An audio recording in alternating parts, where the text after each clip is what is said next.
이어서 계속해서 창세기 31장 어제 새벽 기도와 관련된 말씀을 살펴보도록 하겠습니다. 어제 우리가 37절까지, 그러니까 1절로 37절까지 우리가 말씀을 읽었는데요. 오늘은 그 말씀 중에 24절 말씀을 함께 나누도록 하겠습니다.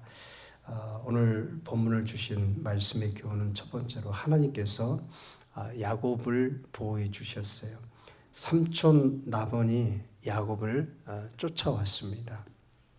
7일간을 빠르게 야곱을 추격해서 온 것을 보면 야곱에 대한 라반의 감정이 좋지 않았기 때문이죠. 야곱이 말도 없이 떠난 사실도 있고 또 딸들이 전혀 언급 없이 떠났기 때문이죠. 그 분노와 실망이 굉장히 컸을 것입니다. 그래서 라반은 분노를 넘어서 야곱을 해하려고 했던 것 같아요. 오늘 보면 24절에 보면 그 사실을 잘 알 수 있습니다.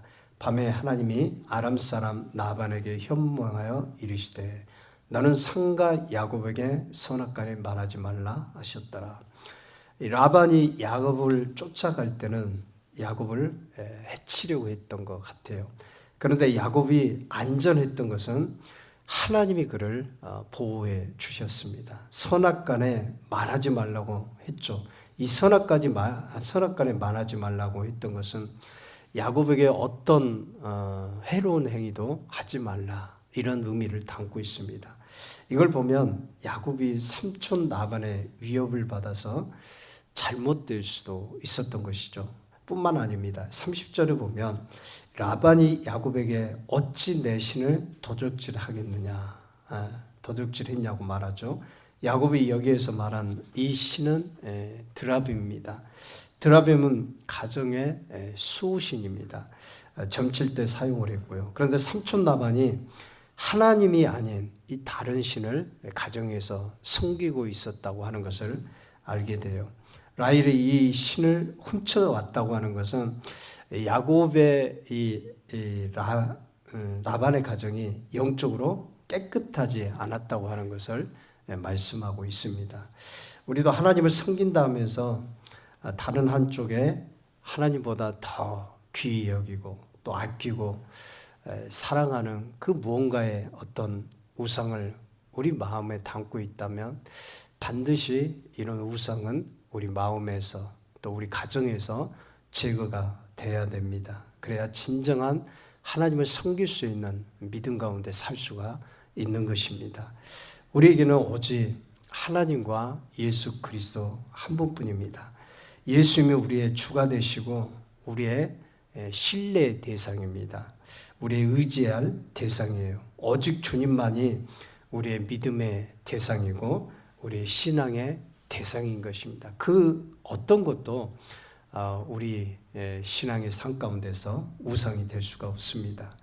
그래서 야곱의 가정은 이 드라빔 때문에 곤란 지경에 빠질 수도 있었죠. 그러나 그 모든 상황 가운데서 안전했던 것은 하나님이 야곱의 가정을 보호를 해 주셨습니다. 하나님이 라반에게 현몽해서 야곱에게 현몽해서 이 라반에게 선악간에 말하지 말라 경고를 했던 것이죠. 우리도 이 세상 살아갈 때 야곱과 같이 공경에 안 빠질 그런 위험이 안 빠진다는 그런 보장이 없죠. 삶의 위기와 또 어려움을 만날 수 있고 야곱처럼 사람들로부터 위험을 당할 수가 있습니다. 그러나 그럴 때마다 이 공경에서 빠져나오고 헤쳐나올 수 있는 것은 하나님의 은혜와 보호인 것이죠. 베델에서 야곱을 지켜주시고 보호해 주셨던 그 하나님이 오늘도 우리를 지켜주시고 돌봐주시고 은혜를 주시는 것입니다. 여러분, 사단은 날마다 우리가 공경에 처하고 시험 들고 낭망해서 살기를 원하는 거예요. 사단은 우리가 영적으로 하나님과 교통하는 삶을 원치 않아요. 그러나 주님은 우리를 지켜주시고 보호해 주시는 분이세요. 우리가 어딜 가나 어느 곳을 향하든지 주님은 나와 함께 해주시는 겁니다. 우리가 인생 살 때 풍랑을 만나도 주님은 우리를 보호해 주시는 은혜를 주시는 거예요. 여러분, 우리 예수님은 어떤 분이실까요?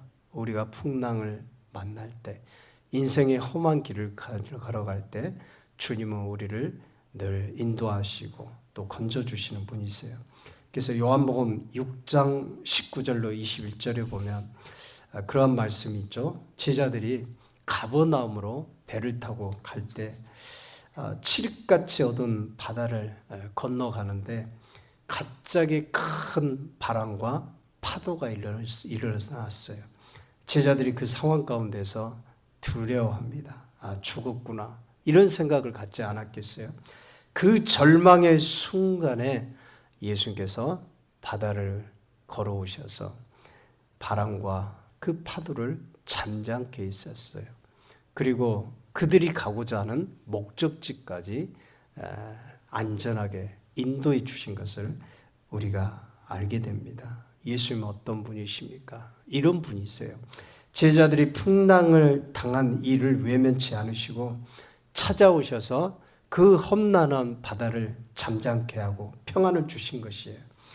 예수님의 이런 모습을 보면 주님은 야곱과 같이 지금도 우리 가운데 함께 하십니다. 우리를 보호하시고 인도해 주시는 좋으신 하나님이세요. 내가 염려하고 걱정할 때, 힘든 고난을 당할 때 주님은 찾아오셔서 도와주십니다. 안정케 해주시는 분이에요. 그래서 이사야 43장 2절과 그 이하절에 보면 내가 물 가운데로 지날 때 내가 함께 할 것이라. 강을 건널 때 물이 너를 침몰하지 못할 것이며 내가 불 가운데로 지날 때 타지도 아니할 것이요 불꽃이 너를 사르지도 못하리니 대저 나는 여호와 내 하나님이여 이스라엘 거룩하니요 내 구원자임이라. 하나님께서 우리의 하나님이 되시고 구원자가 되심을 분명히 말씀합니다. 우리가 물을 지날 때나 강을 건널 때나 불꽃 가운데 지나간다 할지라도 그 불꽃 가운데 있는다 할지라도 하나님은 우리의 보호자가 되시는 것이에요. 잠언서 19장 23절에 보면 여호와를 경외하는 것은 사람으로 생명에 이르게 하는 것이라. 경외하는 자는 족하게 지내고 재앙을 당하지 아니하느니라. 분명히 여호와를 경외하는 자는 족하게 지내고 재앙을 당하지 아니한다. 그러니까 이 말씀은 우리 주님께서 우리의 보호자가 되시고 우리를 끝까지 인도해 주셔서 늘 평안케 하시는 분이심을 알게 됩니다. 그런데 여기서 우리가 한 가지 기억해야 될 것은 우리가 이 땅에서 전적인 하나님의 인도와 보호를 받으려면요, 딱 한 가지, 그것은 하나님의 음성을 듣고 하나님의 말씀을 따라서 살아야 됩니다. 오늘 야곱이 그랬어요. 삼촌 라반의 안색이 변하고 대하는 태도가 예전 같지 않자. 이 야곱은 하나님의 음성을 듣고 고향 땅으로 향하게 됩니다. 라반이 야곱을 해하고자 쫓아왔을 때 야곱을 안전히 지켜줬던 분은 바로 하나님이셨어요. 그렇기 때문에 야곱을 통해 한 가지 깨달을 수 있는 분명한 사실은 우리가 하나님의 말씀을 따라 살면 하나님이 보호해 주시는 은혜를 주시는 거예요. 여러분, 기차도 레일을 따라갈 때 목적지에 안전히 갈 수가 있는 것처럼 오늘 우리도 하나님의 말씀을 따라 살 때 우리의 가는 길에 하나님께서 인도를 해 주시는 거예요. 사람들이 삶의 고난에 빠질 때가 언제입니까? 대부분 하나님의 말씀대로 살지 않을 때예요. 자기 마음대로 살 때예요.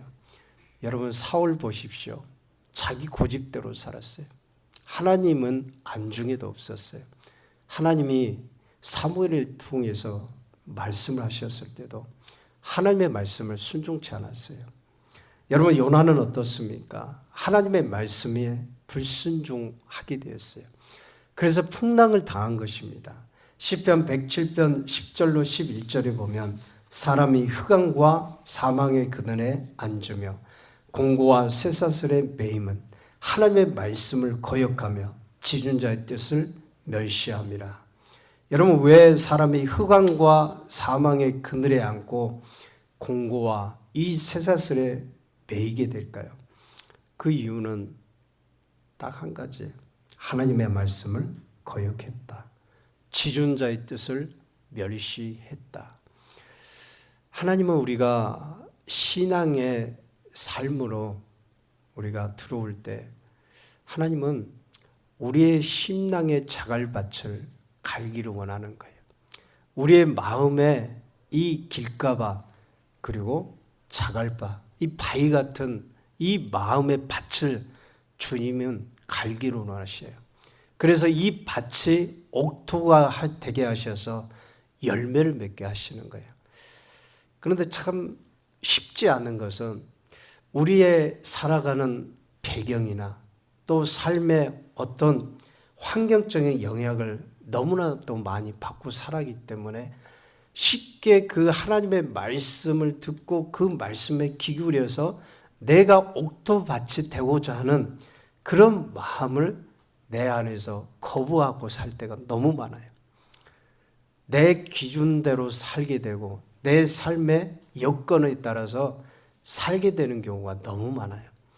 주님 말씀에 철저히서 순종해서 그 말씀을 따라서 살게 되면 하나님께서 열어주시는 그 축복의 산 가운데서 하나님과 동행하며 살 수가 있는데 주의 음성도 듣게 되고 그분의 뜻하신 그런 뜻도 알게 되는데 자꾸 내 감정과 내 혈액 이런 모든 것들이 그 하나님의 음성을 가리울 때가 많아요.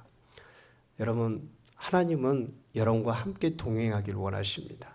우리 주님은 여러분의 삶을 돌보시고 지켜주시고 인도하시기를 원하셔요. 그렇다면 우리가 하나님의 말씀에 철저히 순종하고 하나님의 말씀을 따라 살아갈 때 이런 인도와 보호와 돌보신 가운데 살게 되는 것이고 우리 마음이 정말로 옥토가 될 수가 있는 것입니다. 하나님의 뜻을 거역해서 하나님의 뜻을 불순종해서 살 때는 우리가 하나님의 뜻대로 살 수가 없고요.